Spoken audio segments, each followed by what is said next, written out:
围绝经期发现斑块不等于它刚出现。我有很多接近围绝经期的女性同学啊来找我啊，她说我的血脂明明很漂亮，为什么检查现在我有斑块了？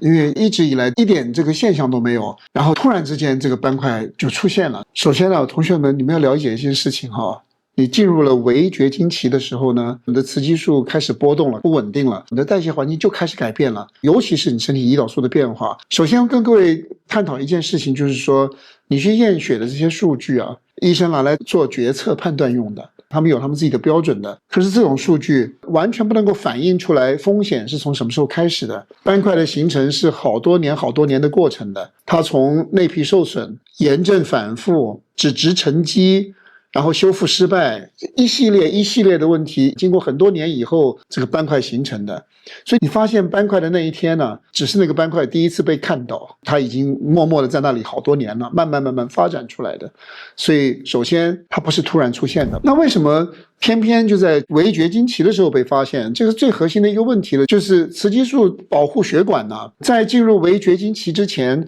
女性的血管的内皮是长期被雌激素保护的。雌激素啊，可以帮助你身体维持血管的弹性，可以促进一氧化氮的生成，所以你血管的弹性会很好。然后呢，会抑制炎症的发生啊，抑制炎症的反应啊。围绝经期的问题不是雌激素一下子就没有了吗？它是开始波动，所以失去了稳定的保护。与此同时，很多女性在这个阶段同时会出现腰腹部的脂肪增加了，胰岛素的敏感度下降了，炎症的阈值开始降低，其他的压力、消化的问题，所以这意味着血管呢正在一个更加不友好的环境里面工作嘛，因为雌激素开始波动了，代谢环境开始出现变化了。所以围绝经期不是斑块的起点的，是斑块没有再被保护了，你就看见了。你说为什么我血脂刚刚异常，斑块就已经出现了？其实不是这样的，因为血脂的指标反映的是当前的状态，斑块其实是一个长期累积的结果。所以斑块的形成它并不需要血脂长期非常的高，它更需要的是长期炎症、内皮受损加上修复失败的这种环境，是斑块更容易形成的环境。所以代谢环境非常的关键的。到这个程度的时候，你应该采取什么行动呢？出现了斑块并不代表明天就会如何了，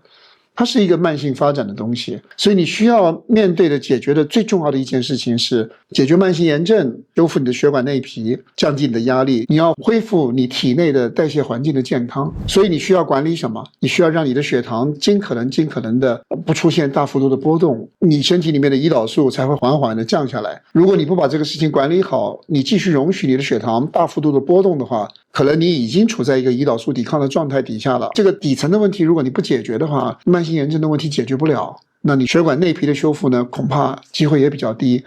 这样的事情呢，一直往下发展，对你呢就非常不利了。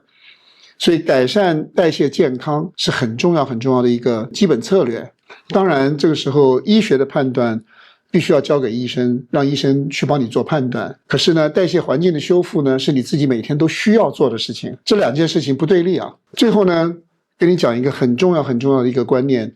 不要用压力去对抗风险。什么意思？当你发现你自己有哪一些健康的问题的时候，你就用很高压的手段，等一下饿肚子了，等一会儿一种很极端的饮食了，等一会儿做很极端的运动了，我告诉你，这些都对你通通都不利。用压力去对抗风险，只会让你的风险更高啊！各位，我告诉你，恢复你的代谢灵活度，把你的代谢环境调整健康，最明确你肉眼可见的，在你带了动态血糖仪以后，你就会看见的。只要你的血糖进入了一个非常缓的、非常小的波动幅度，一天24小时都如此的时候，你的代谢环境就越来越健康了。